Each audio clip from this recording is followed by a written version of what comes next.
आपका पहला स्टेप क्या होना चाहिए अगर आप स्टॉक मार्केट में एंटर करना चाहते हैं? बहुत सारे ऐसे लोग हैं जिन्होंने स्टॉक मार्केट का एस भी नहीं सुना होता।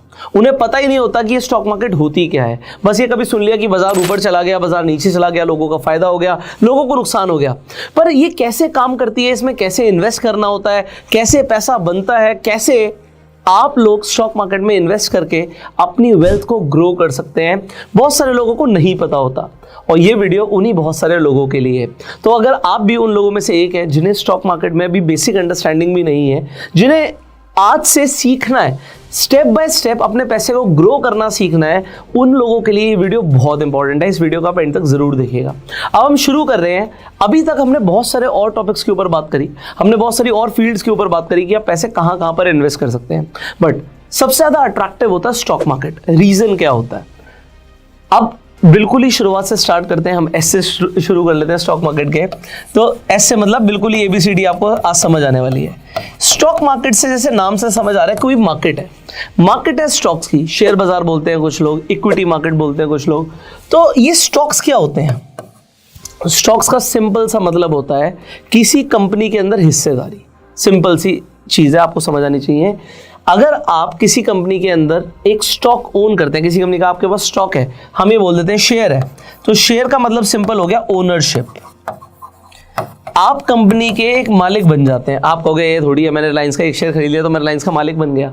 आप पूरी कंपनी के मालिक नहीं बने, बट आप कंपनी के अंदर मालिक बन गए हैं। इसका मतलब क्या है? कंपनी का मालिक वो होगा जिसके पास कंपनी के ज्यादा शेयर्स होंगे। इसका मतलब ये नहीं है कि कंपनी का मालिक वो होगा जिसने कंपनी शुरू करी है। आप कहोगे हमने तो आसपास ऐसे ही देखा है, कोई आदमी एक दुकान शुरू करता है, दुकान उसी की होती है।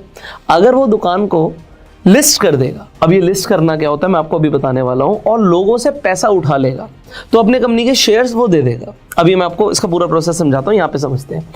मान लेते हैं अभी आपने बात करी कि भाई आसपास कोई मिठाई की दुकान है, एक स्वीट शॉप है। अभी तक आपको ये पता है ये कंपनी है, मान लो स्वीट शॉप प्राइवेट लिमिटेड एक कंपनी है। अब इस प्राइवेट लिमिटेड कंपनी को पैसे की जरूरत है, क्योंकि इन्हें अब क्या करना है? एक्सपैंड करना है। मान लेते हैं ये कहते हैं जी हम अपने 10 या 100 दुकानें और खोलेंगे, अपने 100 स्टोर्स खोलेंगे हम। अब उसके लिए हमें पैसा चाहिए, तो ये पैसा लेने के लिए क्या करेंगे? ये एक एक्सचेंज के पास जाएंगे। एक्सचेंज, मैं वर्ड्स आपको बता रहा हूं, ये जैसे एक्सचेंज का मतलब कि भाई हम अपने कंपनी का शेयर देंगे और शेयर के बदले में हमें पैसा चाहिए। तो इस प्राइवेट लिमिटेड कंपनी के पास भी शेयर्स थे। अब ये शेयर्स को एक्सचेंज करना चाहते हैं, शेयर्स को एक्सचेंज करना चाहते हैं पैसे के बदले में, कि हमें पैसा दे दो, हम शेयर्स दे देंगे। अब ये पैसा कौन देगा? ये पैसा देगी पब्लिक। अब पब्लिक में भी अलग अलग तरीके के लोग होते हैं। आप कहोगे पब्लिक तो आप और मेरे जैसे लोग होते हैं। बेसिकली आपके और मेरे जैसे लोग, अगर आप ये पब्लिक बोलोगे तो इसके अंदर पब्लिक पार्टिसिपेशन में आप और हम आएंगे रिटेल में। रिटेल कैटेगरी जो शेयर्स को खरीदते हैं। फिर एक कैटेगरी और होती है जिसे हम बोलते हैं HNI कैटेगरी। हो सकता है मैं थोड़ा सा फास्ट जा रहा हूँ कई लोगों के लिए, हो सकता है स्लो जा रहा हूँ, बट आप इस वीडियो को कई बार देख सकते हैं, इंटरनेट पे अवेलेबल है। बट हम बिल्कुल स्टार्टिंग से शुरू कर रहे हैं, ठीक है? तो यहाँ पे एक स्वीट शॉप हो सकती है, कोई ज्वेलरी शॉप हो सकती है, कुछ भी हो सकता है, कोई भी बिजनेस जो बिजनेस करना चाहता है, एक्सपैंड करना चाहता है और उसे पैसे की जरूरत है। तो पैसे लेने के कई सारे तरीके होते हैं। आप कहोगे कि लोन भी तो ले सकता था, डेफिनेटली ले सकता था। एक तरीका तो ये लोन का ही है, और एक तरीका है शेयर्स के बदले में पैसा उठाना। जब हम शेयर्स के बदले में पहली बार पैसा उठाते हैं पब्लिक से, तो उसे IPO बोलते हैं, इनिशियल पब्लिक ऑफरिंग, ठीक है? IPO। अभी HNI समझ आया? इसी तरीके से क्या होता है, जैसे आप एक कंपनी है LIC, आप कहोगे हाँ इंश्योरेंस की कंपनी है। अब वो क्या करती है? वो भी बहुत ज्यादा स्टॉक मार्केट में इन्वेस्ट करती है, क्योंकि उसके पास पब्लिक का बहुत पैसा है। बैंक्स भी इन्वेस्ट करते हैं, बहुत बड़े बड़े ऐसे फंड्स होते हैं, म्यूचुअल फंड्स होते हैं जो इन्वेस्ट करते हैं। तो ये क्या हो जाते हैं? ये इंस्टीट्यूशनल बायर्स हो जाते हैं, ठीक है? इसे आप QIB भी बोल सकते हो, क्वालिफाइड इंस्टीट्यूशनल बायर्स। तो आप ये समझ सकते हो जो पैसा आएगा वो पैसा तो पब्लिक से ही आएगा, बट पब्लिक के 3 चेहरे हैं जो आपको समझ आए। एक रिटेल पार्टिसिपेशन है, आपका और मेरा और हमारे ऐसे बहुत सारे लोगों का। एक HNI हो गया, हाई नेटवर्थ इंडिविजुअल्स, और फिर आ गया क्वालिफाइड इंस्टीट्यूशनल बायर्स, ठीक है? इतना समझ आ रहा है आपको? ये प्रोसेस के लिए जो एक्सचेंज है इंडिया के अंदर, जैसे कोई भी शेयर एक लिस्ट होगा एक एक्सचेंज के ऊपर, तो वो एक्सचेंज का नाम है, उसका नाम क्या है? NSE, national stock exchange, Bombay stock exchange. ये 2 एक्सचेंजेस हैं जो पॉपुलर एक्सचेंजेस हैं, ठीक है? बस इतना समझना बहुत था। हो सकता है हम थोड़ा सा जल्दी चले गए हो, मैं रिवाइज करा देता हूँ। तो अगर एक लाला जी एक दुकान चला रहे थे, मान लेते हैं पिछले 40 साल से एक दुकान चला रहे थे। अब उन्हें लगा कि भाई मेरा नाम बहुत हो गया, बट मुझे पैसा चाहिए। आज मेरी मान लो 5 दुकानें हैं, बट मुझे 50 या 100 करनी है और उसके लिए बहुत पैसा लगेगा और मुझे खुद से ही खोलनी है। तो पैसा वो लोन लेके ले सकते थे, वो शेयर्स के बदले में ले सकते थे। अब उन्होंने अपने कंपनी की एक हिस्सेदारी बेच दी पब्लिक को, कुछ परसेंटेज ऑफ शेयर्स को बेच दिया। अब वो शेयर्स पब्लिक के पास आ गए। अगर वो शेयर्स को लगातार बेचते जाएंगे और वो शेयर्स लोगों के पास आते चलेंगे तो लोग मालिक बन जाएंगे। बिल्कुल ऐसा ही हुआ था स्टीव जॉब्स के साथ। स्टीव जॉब्स ने एप्पल की शुरुआत करी, सबको पता है। पर क्या आपको यह पता है कि एक टाइम आया था जब स्टीव जॉब्स को ये एप्पल कंपनी से निकाल दिया गया था? आप कहोगे ऐसा कैसे हो सकता है? बिल्कुल ऐसे ही हो सकता है। ये लाला जी अगर अपने सारे शेयर्स बेच देंगे या मेजॉरिटी शेयर्स बेच देंगे तो फिर ये मालिक नहीं रहेंगे इस कंपनी के, कोई और मालिक बन जाएगा जिसके पास वो शेयर्स होंगे। तो हमेशा कंपनी का मालिक वो होता है जिसके पास शेयर्स होते हैं। मुकेश अंबानी जी आप कह सकते हो भाई रिलायंस ग्रुप के मालिक हैं, क्योंकि उनके पास आज भी मेजर स्टेक होल्डिंग है। जिसके पास ज्यादा शेयर्स होंगे वो ही मालिक है। अगर उनके शेयर्स वो डाइल्यूट करते चले गए तो वो मालिक नहीं रहेंगे। ये आपको समझना जरूरी है। ओके, सो ये आपको समझ आ गया। तो अब हम आगे बढ़ सकते हैं, क्योंकि हमने बिल्कुल बेसिक से शुरुआत करी। भाई शेयर का मतलब है ओनरशिप। अब अगर आप ओनर हो तो ओनर को फायदे क्या मिलेंगे? आप कहोगे यार ओनर को फायदे ये मिल सकते हैं कि अगर कंपनी ग्रो हुई तो कंपनी की वैल्यूएशन बढ़ जाएगी। अब आप कहोगे वैल्यूएशन क्या होता है, ये मार्केट कैप क्या होता है? बिल्कुल सिंपल सा आंसर देता हूं। मान लेते हैं ये लाला जी की जो कंपनी थी इसके 1 लाख शेयर थे। लाला जी की अभी हमने बोला था sweet shop private limited company है, ठीक है? तो SS प्राइवेट लिमिटेड कंपनी का नाम है, ठीक है, एग्जांपल के लिए। इसके 1 लाख शेयर है। अभी जब लाला जी ने IPO निकाला तो एग्जांपल के लिए 100 रुपए का एक शेयर था। तो आप कहोगे कंपनी की मार्केट कैप हो गई 1 करोड़ रुपए की, ठीक है? आपको ऐसे बहुत सारे शब्द सुनने को मिलने वाले हैं, तो अपने नोट्स बना सकते हो। सिंपल है बहुत। जितने शेयर्स होते हैं multiply by it's price, it is market cap. और मैं बिल्कुल लेमैन टर्म्स में बता रहा हूं। अभी तक आप लोगों को लग रहा होगा कि भाई शेयर मार्केट बहुत टिपिकल है, इसके लिए पता नहीं कितनी मैथमेटिक्स चाहिए। आप मेरे साथ बने रहो, बस आप सीखते रहो, आपको समझ आएगा यार ये तो बहुत आसान है। सच में आसान है। इसे कॉम्प्लिकेटेड किया जाता है कि आम आदमी को ये पता ही ना लगे चीजें। आप इसे जितना मर्जी कॉम्प्लिकेटेड कर सकते हो। अभी मैं सीधा रेशियोज में घुस जाऊंगा और फिर मैं उसमें कितनी मर्जी कॉम्प्लिकेशंस ला सकता हूं, बट मैं चाहूंगा आपको बिल्कुल ऐसे शब्दों में समझाया जाए कि आप रिलेट कर पाओ। आपको एक बार में समझ आनी चाहिए बातें, इसीलिए आप मेरी वीडियोस देख रहे हो। अदरवाइज आप बुक्स पढ़ लो भाई, जाके हजारों लाखों बुक्स लिखी हुई हैं। सो वीडियोस में हमारा पर्पस है कि आपको सिंप्लीफाइड वे में नॉलेज दी जाए, दैट इज इट। और अच्छी लगती है वीडियोस तो बिना बोले शेयर कर दिया करो। कंटिन्यू करते हैं।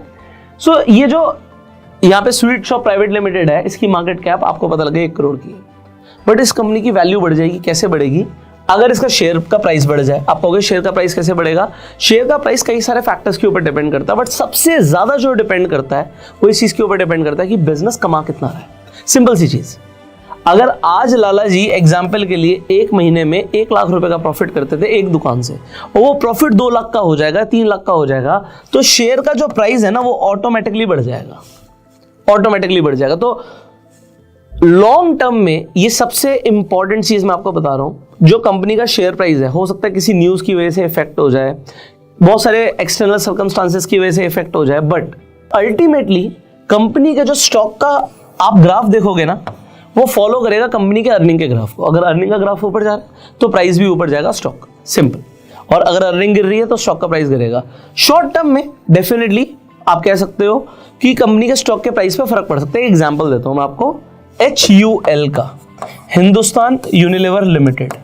अब आपको पता है हिंदुस्तान यूनिलीवर के तो बहुत सारे प्रोडक्ट आते हैं, आपके बाथरूम से लेके, आपके किचन से लेके, आपकी वॉशिंग मशीन में जो पाउडर डलता है उससे लेके बहुत सारे प्रोडक्ट बनाती है HUL, राइट? तो हुआ क्या, एक बार घड़ी डिटर्जेंट आता है ना, उसने अपनी मार्केटिंग बहुत एग्रेसिवली करनी शुरू कर दी। एग्रेसिव मार्केटिंग करी और प्राइस सस्ता था। अब प्राइस क्योंकि सस्ता था तो HUL जो डिटर्जेंट बना रहा था, उस डिटर्जेंट पे उनके प्रॉफिट्स गिर गए। और प्रॉफिट्स गिरने की वजह से ना, डिटर्जेंट पे जो प्रॉफिट्स गिरे उसकी वजह से कंपनी का शेयर प्राइस टूट गया। अबाउट एग्जैक्टली तो आप चेक कर लीजिएगा, अबाउट 20% स्टॉक के अंदर करेक्शन आ गई। अब आप कहोगे यार ये तो एक अलग चीज है, 20% स्टॉक टूट गया। बट यहाँ पर ना बहुत सारी चीज़ें हैं जो लोगों को समझनी ज़रूरी हैं। HUL सिर्फ डिटर्जेंट नहीं बनाता, HUL बहुत सारे प्रोडक्ट्स बनाता है, और 20% स्टॉक टूट गया डिटर्जेंट की वजह से, न्यूज़ की वजह से। बट कंपनी की जो अर्निंग्स थी ना, वो मेजरली डिटर्जेंट से थी नहीं। 90% कंपनी की अर्निंग्स उसके अदर प्रोडक्ट से थी, और वहां पर अर्निंग्स उसकी बढ़ती नहीं। तो अल्टीमेटली क्योंकि कंपनी की अर्निंग बढ़ी, तो होना क्या था? आप स्टॉक का प्राइस देखो ना, आप हिस्ट्री देखो स्टॉक की, यहाँ पे हम ग्राफ लगा देंगे, आप देखो स्टॉक लगातार भाग रहा है, क्योंकि यहां पर एक ऐसी कंपनी की बात हो रही है जो बहुत स्टेबल कंपनी है और जिसके प्रोडक्ट्स आप हम सब यूज करते हैं। ये एक एग्जांपल है, कोई रिकमेंडेशन नहीं है, बस मैं आपको ये बताना चाहता हूं कि शॉर्ट टर्म में हो सकता है किसी न्यूज़ की वजह से या मार्केट में मीडिया की किसी भी हाइप की वजह से या कोई भी ऐसी चीज़ हो गई कंपनी के साथ जो शॉर्ट टर्म के लिए स्टॉक का प्राइस इफेक्ट कर दे, पर लॉन्ग टर्म में कंपनी का स्टॉक का प्राइस फॉलो करेगा उसकी अर्निंग्स के ग्राफ को। आई होप यहां तक भी समझ आ रहा है, आगे बढ़ेंगे। तो आप लोगों को स्टॉक मार्केट में इन्वेस्ट क्यों करना है? क्या आप किसी से प्रभावित हो? मत होना। इन्फ्लुएंस होके इन्वेस्टमेंट डिसीजंस नहीं लेने चाहिए। इन्वेस्टमेंट डिसीजंस आपको हमेशा अपने अकॉर्डिंग लेने चाहिए। मैं रिपीट कर रहा हूं, किसी से इन्फ्लुएंस होके इन्वेस्टमेंट डिसीजंस नहीं लेने चाहिए। लोग इन्फ्लुएंस हो जाते हैं, कहते हैं जी फलाने ने इस स्टॉक में पैसे लगाए हैं, उस स्टॉक में हम पैसे लगाएंगे। फलाने ने इस क्रिप्टो करेंसी का नाम लिया, इसमें पैसे लगाए, हम इसमें पैसे लगाएंगे। आप लोग, क्योंकि लोग ऐसा कर रहे हैं, आप भी अगर वैसा करना शुरू कर दोगे तो आपके साथ ना एक बहुत बड़ा स्कैम हो सकता है, और बहुत सारे लोगों के साथ हो रहा है। मैं आपको बताता हूं, before you enter into stock market, मैं आज आपको ये बताने वाला हूं आपको पहला कदम कैसे रखना है। उससे पहले मेरा फर्ज बनता है कि मैं आपको अवेयर करूं। आजकल क्या हो रहा है, आप देखेंगे आप लोगों के पास अननोन नंबर से SMS आ जाते हैं। ऐसे बहुत सारे टेलीग्राम ग्रुप्स बने हैं जिसमें आपको दिखेगा कि भाई हम आपको ना ट्रेडिंग की टिप्स देते हैं। ये कोई सेबी रजिस्टर्ड प्रोफेशनल्स नहीं होते हैं, ये कोई रजिस्टर्ड एडवाइजर्स नहीं होते हैं, ये आप लोगों के साथ धोखा कर रहे हैं। किस तरीके से कर रहे हैं मैं आपको समझाना चाहूँगा। सबसे पहले SMS की बात कर लेते हैं। यहाँ पे आप एक सैम्पल SMS देख सकते हो, इनफैक्ट मेरे पास भी आ जाते हैं। इन लोगों के पास पता नहीं कहाँ से डेटा आ जाता है। अब एग्जाम्पल, इनके पास 10 लाख लोगों का डेटा आ गया। आप कहोगे 10 लाख लोगों का डेटा सर? बहुत सारे लोग हैं जो ऐसी वेबसाइट्स पे जाते हैं, नंबर डाल देते हैं अपना, वो नंबर वहाँ से निकल जाते हैं। आप मानो या ना मानो, आप लोगों का डेटा ना मार्केट में अवेलेबल है, पता नहीं कैसे पहुंच गया, बट लोगों के पास डेटा आ जाता है। क्योंकि लोगों पर डेटा आ जाता है, नाउ व्हाट दे डू, ये ग्रुप बना देते हैं 5 लाख लोगों का एक साइड, 5 लाख लोगों का एक साइड, और ये क्या करते हैं, बल्क मैसेज शूट कर देते हैं। अब बल्क मैसेज शूट किया गया, एग्जाम्पल के लिए उन्होंने बोला कि भाई आज बैंक निफ्टी, अब ये बैंक निफ्टी क्या होता है कई लोगों को नहीं पता होगा। एग्जाम्पल अभी आप समझ लो बस, इस ग्रुप के लोगों को मैसेज गया कि आज बैंक निफ्टी ऊपर जाएगा, ठीक है। इस ग्रुप के लोगों को बोला गया कि आज बैंक निफ्टी नीचे जाएगा, ठीक है। इन्हें बोला CE खरीद लो, आपको CE क्या होता है वो बाद में बात करेंगे। यहाँ पे इन्होंने बोला कि P खरीद लो, बाय कर लो, फलाना ढिमाका का कोई भी रेट बोल दिया, और ऐसे इन्होंने मैसेज ड्राफ्ट करके शूट कर दिया। अब इन लोगों के पास जब ये मैसेज आया, इन लोगों ने बाय किया, इन लोगों ने P बाय किया, मतलब नीचे गिरने पे इनको फायदा होगा, उन्हें ऊपर जाने पे फायदा होगा। बट आज मार्केट ऊपर नहीं गई तो इन लोगों के पैसे वेस्ट हो गए। बट यहां पर मार्केट नीचे गई और इन लोगों को फायदा हो गया। अब इन लोगों को एक छोटा सा ट्रस्ट जनरेट हुआ कि जहां से मैसेज आया था इनका मैसेज अच्छा आया था। अब इन्होंने अगली बार क्या किया, क्योंकि 5 लाख लोगों का डेटा था ये, अब 5 लाख लोगों में से 2.5 लाख लोगों को और 2.5 लाख लोगों को सेग्रीगेट करके दोबारा से मैसेज भेज दिया गया। इन्हें दोबारा बोला कि आज ऊपर जाएगी, आज नीचे जाएगी, आज मान लेते ऊपर चली गई। तो अब 2.5 लाख के बाद इनके पास यहाँ पे ट्रस्ट जनरेट हो गया 2.5 लाख लोगों का। इनका नुकसान हो गया, इनके ऊपर होता है कि भाड़ में जाए लोग, कोई फर्क नहीं पड़ता। इन 2.5 लाख लोगों का फिर से एग्जाम्पल के लिए एक 25 का ग्रुप बनाया गया, और फिर बोला गया कि मार्केट ऊपर जाएगी नीचे जाएगी, मान लेते हैं आज दोबारा से मार्केट ऊपर चली गई। ओके, अब इन लोगों को अगर ये बोल दिया जाए कि आप हमारा कोई पेड ग्रुप ज्वाइन कर लो टेलीग्राम पे, या इस तरीके से कुछ भी बोला जाए, तो इसमें से काफ़ी सारे लोग ना ज्वाइन कर लेंगे, पैसे दे देंगे, और होना कुछ नहीं। क्योंकि एक बात बताओ ना, अगर किसी को जेन्युइनली पता है कि मार्केट ऊपर जाएगी नीचे जाएगी, वो तो भगवान बन जाएगा। अगर आपको पता है कि आज क्या होने वाला है, कल क्या होने वाला है, परसों क्या होने वाला है, बिल्कुल एग्जैक्टली आपको पता है, आपको कैसे पता हो सकता है? नहीं पता हो सकता। सो मार्केट बहुत सारे डायनेमिक्स के ऊपर डिपेंड करती है, ये किसी के बोलने पे नहीं चलेगी, है ना, यहाँ पर मतलब एस्ट्रोलॉजी नहीं काम आती, यहाँ पर बहुत सारे फैक्टर्स हैं।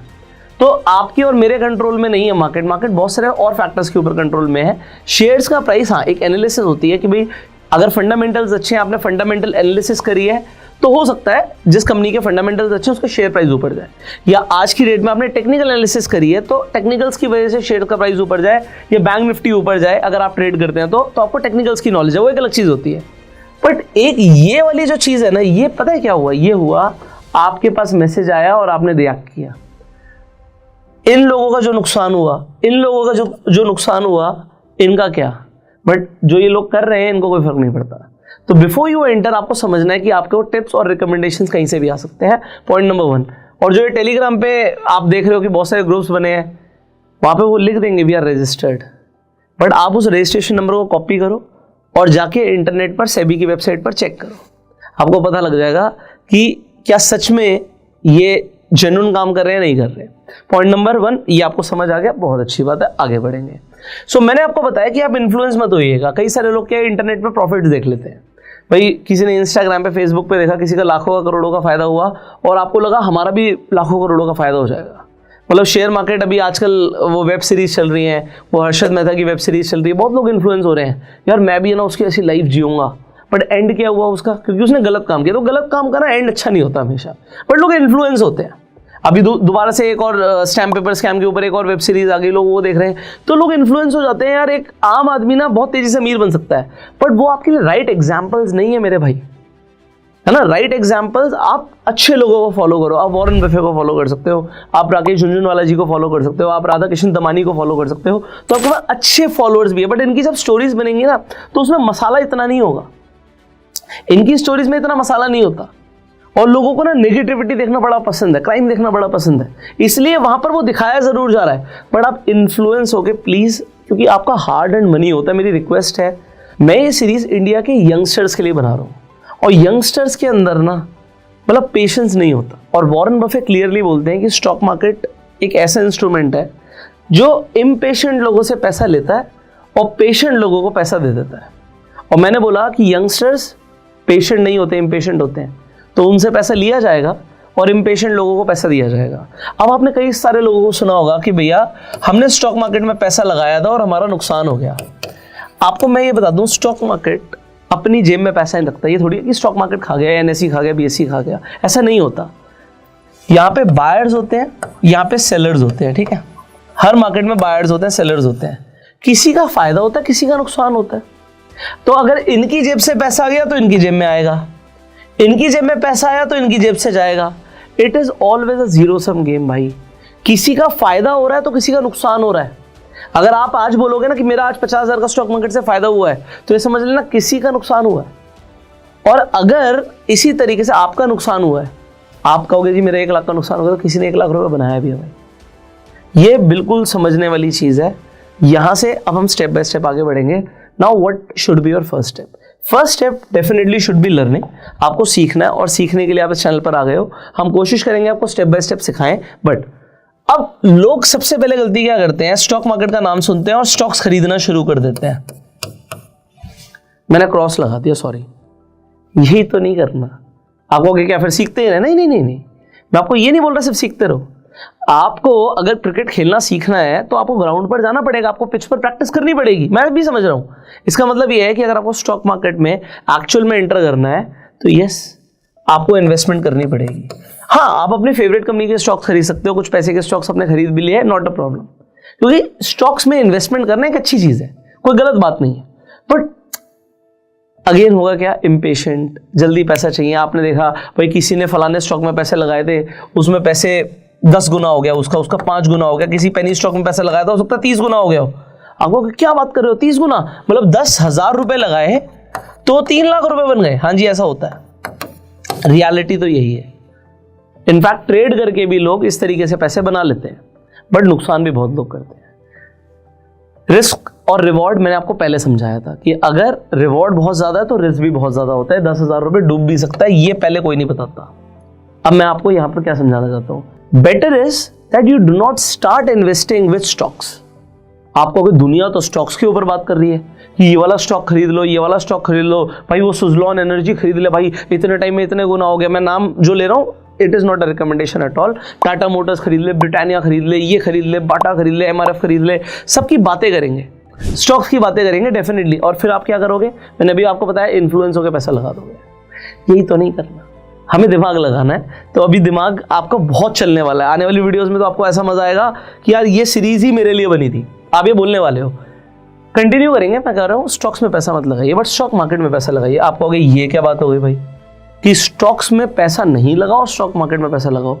Point is this that you can be wrong, you can be wrong. ये तो आप मान सकते हैं, एडमिट कर सकते हो ना कि आप गलत हो सकते हो। कि अगर आपने किसी स्टॉक में पैसा लगा दिया, मान लेते हैं हम राहुल का एग्जाम्पल ले रहे थे, और राहुल ने 1 लाख रुपया, एक लड़का है 18-20 साल का है, उसने 1 लाख रुपया कमाया, बड़ी मेहनत से जोड़ा, और उसने स्टॉक मार्केट का नाम सुना और उसने एक स्टॉक के अंदर अपना 1 लाख रुपया लगा दिया। और मान लेते हैं वो स्टॉक गिर गया, वो स्टॉक 30% गिर गया, तो राहुल का क्या होगा? आप कहोगे भैया 30,000 का नुकसान हो जाएगा, उसके तो 70,000 ही बचेंगे। पहली बात तो उसका विश्वास ही उठ जाएगा स्टॉक मार्केट से। वो पता क्या बोलेगा, यार बेकार, उसका विश्वास ही उठ जाएगा। अगर उसको आते ही एकदम से नुकसान हो गया ना, फिर वो कहेगा यार ये बेकार की चीज़ है, यहाँ ये तो सट्टा बाजार है, स्टॉक मार्केट तो है ही नहीं है, यहाँ पे तो लोग पता नहीं क्या सट्टा खेलते हैं। अच्छा, बढ़ जाएगा तो क्या होगा? मान लेते हैं 30,000 का फायदा हो गया, तो उसको ना एकदम से एक किक मिलेगी। वो किक एक एडिक्शन की तरह भी काम कर सकती है कि यार यहाँ से तो बहुत फायदा होता है, अगली बार कमा के फिर यहीं पे लगा दूंगा और उसी तरीके से लगाऊंगा। अब क्या है कि अगर 30% का रिस्क है या 30% का रिवॉर्ड है, तो आपको ये समझ आ रहा है कि रिस्क ज्यादा है। और स्टार्टिंग में आती है उसने कुछ भी किया, चाहे उसने इन्वेस्ट किया या ट्रेड किया, दो चीजें हो सकती हैं।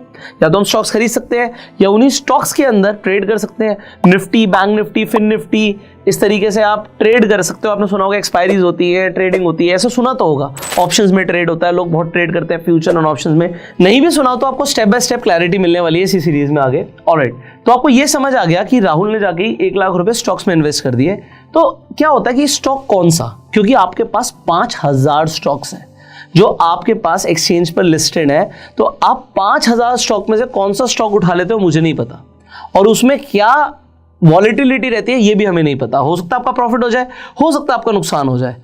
अब मैं तो ये कहता हूं स्टार्टिंग में अगर किसी ने पेनी स्टॉक्स में या ट्रेड करके नुकसान कर लिया, वो बेटर है। बेटर क्यों है?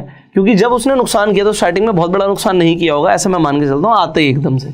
अगर उसको कुछ प्रॉफिट हो जाएगा, अगर मान लीजिए उसने 1 लाख रुपए से ट्रेड किया और आते ही उसका चाहे 2,000 रुपए का भी प्रॉफिट हो गया, तो क्या होगा कि अगली बार वो और बड़ा रिस्क लेके दोबारा से ट्रेड करेगा और फिर उसका एक पोटेंशियल बड़ा लॉस हो सकता है। तो वो हो सकता है 20,000 का लॉस हो जाए। तो 20,000 बड़ी बात नहीं है, ये तो एग्जाम्पल 1 लाख से है, बात है 20% का लॉस हो गया। अब पॉइंट पता है क्या है? यहाँ पर स्टार्टिंग है, फर्स्ट स्टेप है, इसलिए बता रहा हूँ। मान लेते हैं किसी इंसान का 50% का नुकसान हो जाता है। अब 1 लाख पे 50% का नुकसान हुआ तो आप बोलोगे भैया पैसा तो सिर्फ 50,000 रह जाएगा। बट आपको पता है कि अगर उसे उस लॉस को रिकवर करना है तो उसे 50% का प्रॉफिट नहीं चाहिए। 50% के प्रॉफिट से वो सिर्फ 75,000 रुपये पे पहुंचेगा, उसे 100% का प्रॉफिट चाहिए होगा। ये जो मैंने बात बोली है ना, इसे मैं रिपीट कर रहा हूँ, समझ लो एक बार।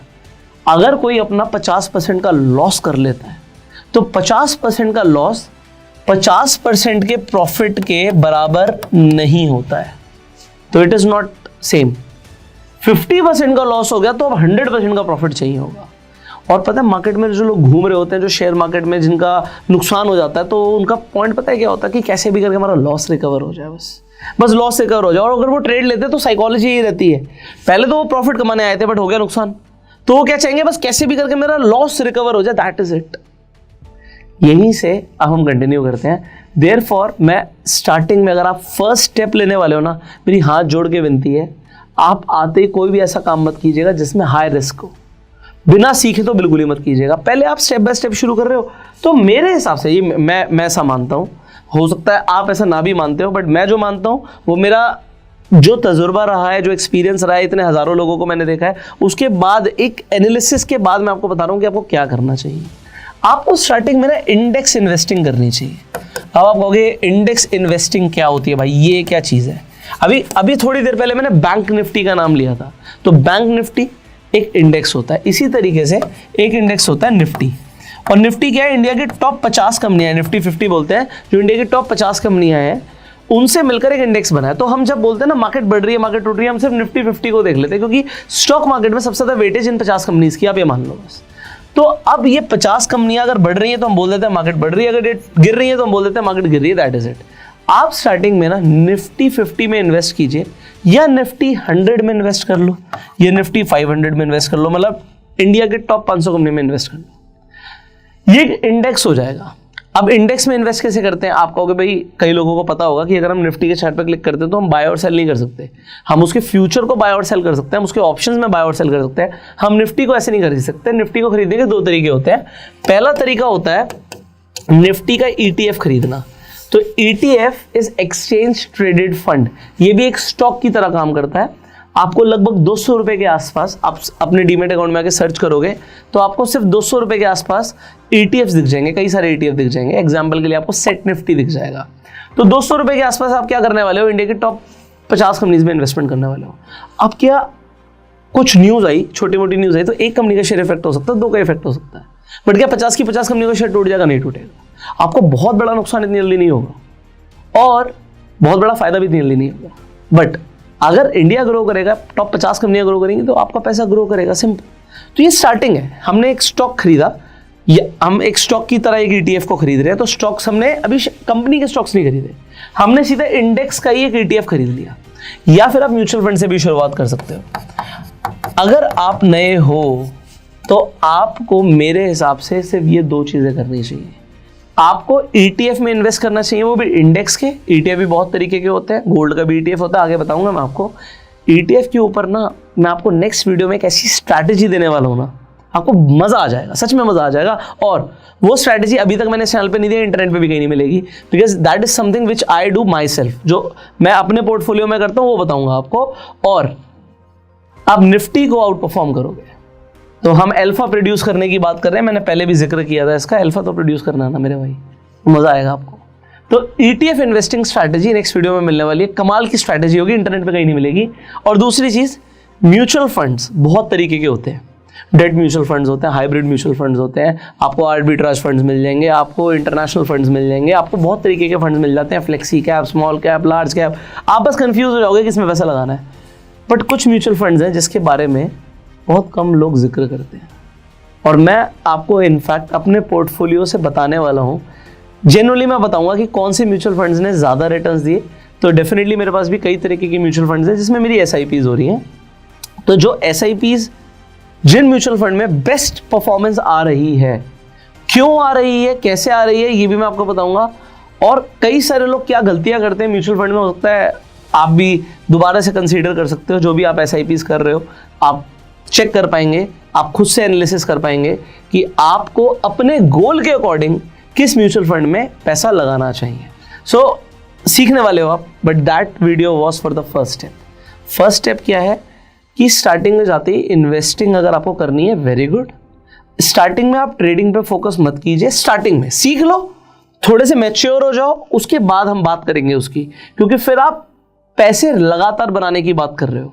तो trading is a business, it is an occupation. So अगर आप एक उसे प्रोफेशनली करने वाले हो, बिल्कुल अलग चीज है, पर टाइम पास के लिए करने वाले हो, लॉस करोगे। मैं आपको पहले बता रहा हूं, क्योंकि ज्यादातर लोग लॉस ही करते हैं। 90% से ज्यादा लोगों का ट्रेडिंग में लॉस होता है, क्योंकि बिना सीखे, बिना प्रोफेशनलिज्म के, बिना डिसिप्लिन के वो ट्रेड करते हैं, लॉस होना ही है।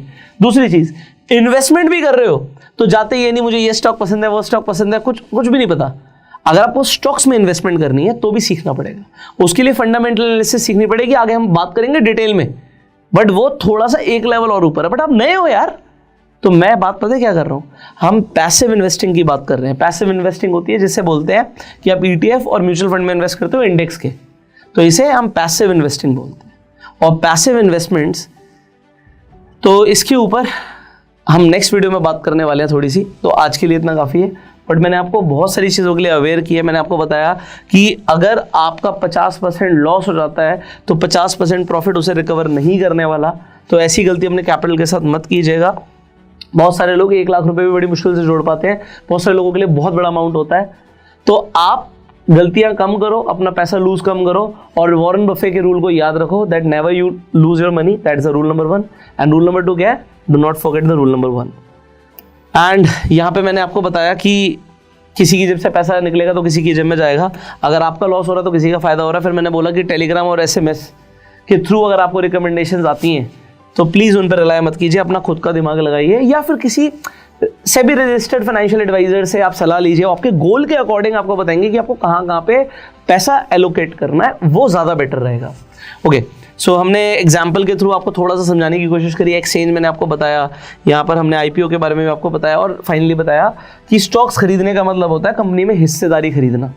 और अगर आपने ETF खरीद लिया तो ETF खरीद के आपने हिस्सेदारी खरीद ली इंडिया की टॉप 50 कंपनियों में, बट डिपेंड करता है कि आपका पोर्टफोलियो कितना बड़ा है, डेफिनेटली इस चीज़ के ऊपर डिपेंड करेगा।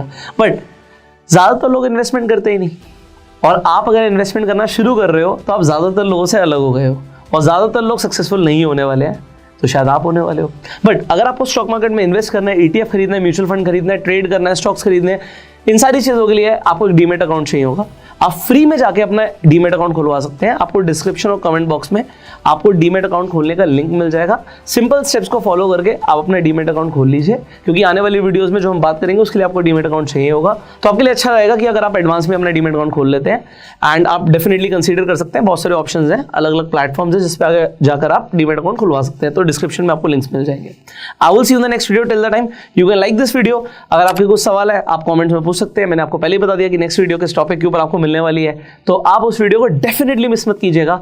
बेल आइकन पर क्लिक कर दीजिए जिससे आपको एक भी वीडियो का नोटिफिकेशन मिस ना हो, क्योंकि अब हम धीरे धीरे करके, जैसे मैंने बोला कि लेवल अप करने वाले हैं। राहुल को अपना पैसा ग्रो करना है तो उसे समझना पड़ेगा कि बहुत सारी चीज़ें हैं कि किस तरीके से उसे रेगुलरली अपने पैसे को ग्रो करना है, कंपाउंड करना है। I will see you in the next video. Till that time you go self made and जय हिंद।